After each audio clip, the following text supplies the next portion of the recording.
আসসালামু আলাইকুম রহমতুল্লাহি ওবরকাতুহু। সম্মানিত দর্শক, বর্তমানে যে রাজনীতি চলছে, এই রাজনীতিকে এক পক্ষ বলছে গুপ্ত রাজনীতি। আবার যাদেরকে গুপ্ত রাজনীতি বলা হচ্ছে, তাদেরকে বলা হচ্ছে অর্থাৎ স্পষ্টতই জামাত এবং এনসিপি তাদেরকে টার্গেট করে সরকারের পক্ষ থেকে বলছে যে এরা গুপ্ত রাজনীতি করে, গুপ্ত দল। অন্যদিকে এনসিপি এবং জামাত স্পষ্টতইভাবে বলছে এটা হলো একটা ম্যানেজড সরকার, গোপন চুক্তির সরকার, একটা সমঝোতার সরকার। এইভাবে যে বাকযুদ্ধ চলছে, সেই বাকযুদ্ধের ফলে অনেক গোপন বিষয় আমাদের সামনে চলে আসছে। আমরা প্রথম দিকে যেটা বলার চেষ্টা করেছিলাম, বোঝার চেষ্টা করেছিলাম বা প্রচার হতো যেটা, সেটা হলো ডক্টর মোহাম্মদ ইউনূসের সঙ্গে জনাব তারেক রহমান সাহেবের লন্ডনে একটা সমঝোতা হয়েছে। কি সমঝোতা হয়েছে আমরা ডিটেলস জানি না, তবে আমরা আন্দাজ করছি যে ডক্টর মোহাম্মদ ইউনূস আনকন্ডিশনালি একটা নির্বাচন দিয়ে দেবেন এবং তিনি ক্ষমতায় থাকবেন না। আর নির্বাচন হলে বিএনপি তো ক্ষমতায় আসবে, আর বিএনপি ক্ষমতায় আসলে তারেক রহমান সাহেব ডক্টর মোহাম্মদ ইউনূসকে রাষ্ট্রপতি বানাবেন। এবং এরকম একটা ইঙ্গিত ইতিপূর্বে মির্জা ফখরুল সাহেব সেই ইউনূস সাহেবের জমানায় তিনি একাধিকবার বলেছেন যে আমরা যদি ক্ষমতায় আসি তাহলে ডক্টর মোহাম্মদ ইউনূস সাহেবকে কাজে লাগানোর, তার আন্তর্জাতিক ব্র্যান্ডিং, তার যে সুনাম সুখ্যাতি থেকে কাজে লাগানোর জন্য আমরা চেষ্টা করব, এবং কেন নয়। So it was invitation doctor Mohammad ইউনূসকে ফাঁদে ফেলার, লোভাতুর করার বা বল সেই বিএনপির কোর্টে নিয়ে আসার একটা প্রচেষ্টা, এবং সেটা হয়ে গেছে। কেন হলো, কিভাবে হলো, কি কারণে হলো, সেটা দীর্ঘ আলাপ। কিন্তু যে বিষয়টি আফসোস থেকে যাচ্ছে জামাতের এবং এনসিপির, তারা তো আসলে ডক্টর মোহাম্মদ ইউনূসকে এনেছিলেন বিশ্বাস করে, তারপরে তার হাতকে শক্তিশালী করেছিলেন আদর করে, সোহাগ করে, শ্রদ্ধা করে। যেখানে ডক্টর মোহাম্মদ ইউনূস যেতেন সেখানে এনসিপির ছেলেরা যেত, জামাতের হাজার হাজার লোক যেত, এবং তার মাহফিলকে, ডক্টর মোহাম্মদ ইউনূসের যে মাহফিল, এখন সেই তো উনি একই মানুষ, ওনার সেই গ্রামীণ ব্যাংক ভবনে বসে আছেন, নোবডি গোয়িং দেয়ার, কেউ যাচ্ছে না, মশামাছিও যাচ্ছে না। তিনি ফেসবুকে স্ট্যাটাস দিচ্ছেন, বিভিন্ন মানুষকে দাওয়াত করছেন, এবং তার যে এখন দুরবস্থা, সেটা হলো তার জমানাতে তিনি যেভাবে জনাব শাহাবুদ্দিন চুপ্পুকে টাইট দিয়ে রেখেছিলেন, এখন আল্লাহ তাকে সেইভাবে টাইট দিয়ে রেখেছে। কিচ্ছু করছে না কেউ, কিন্তু তাকে কেউ জিজ্ঞাসা করছে না। অধিকন্তু তাকে কেন্দ্র করে দেশের পত্রপত্রিকা, টেলিভিশন টকশোর যারা লোকজন, তারা, এমনকি সরকারি দলের যারা লোকজন আছে, দিদা আসছে গালাগালি করছে।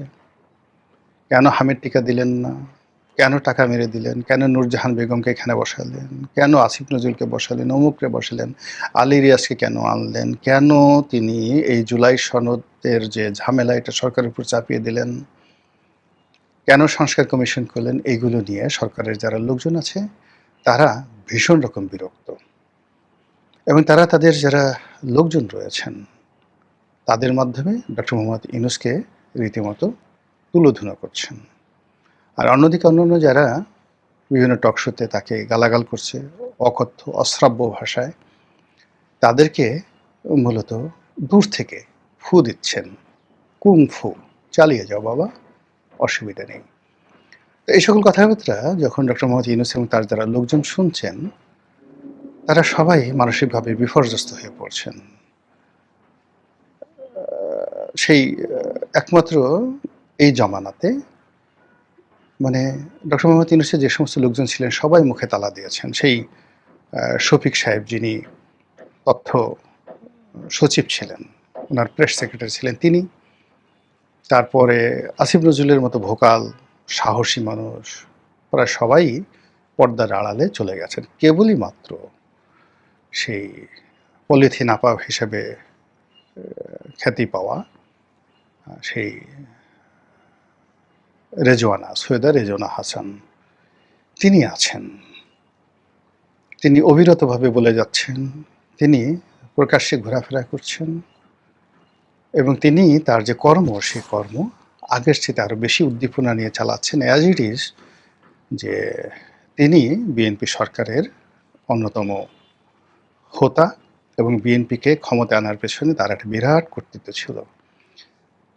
ফলে ডক্টর মোহাম্মদ ইউনূসের জামানায় যাদের প্রতি জনরোষ ছিল, বিরক্তি চরমে ছিল, তাদের মধ্যে প্রধানতম ছিলেন সৈয়দা রেজওয়ানা হাসান। এখন তিনি এই মুহূর্তে ভীষণ রকম ভোকাল এবং তিনি এত কথা বলছেন, আমার কাছে মনে হচ্ছে যে আমরা কেউ তার সঙ্গে পেরে উঠছি না।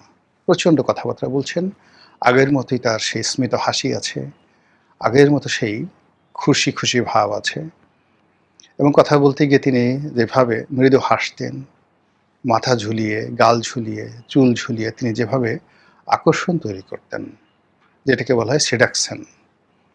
তো সেই আকর্ষণ তৈরি করার যে স্পৃহা, এটা পুরোদমে এখন আছে তার মধ্যে।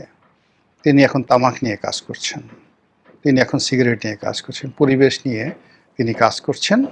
আর সুযোগ পেলেই তার জমানাতে তিনি যে ভালো ভালো কাজ করেছেন, ইউনূস সরকার যে ভালো ভালো কাজগুলো করেছেন, সেই কাজগুলো আফোর্ড করার চেষ্টা করছেন।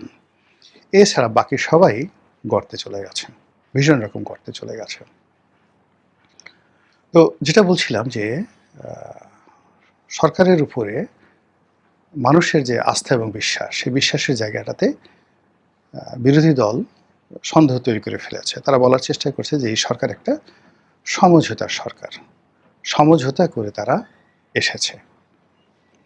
দ্বিতীয়ত হলো যে এই সরকার একটা গোপন চুক্তির মাধ্যমে এসেছে। এখন আমরা যেটা গোপন চুক্তি বলতে যেটা জানি, সেটা হলো আমেরিকার সাথে ডক্টর মোহাম্মদ ইউনূস একটা গোপন চুক্তি করেছিলেন।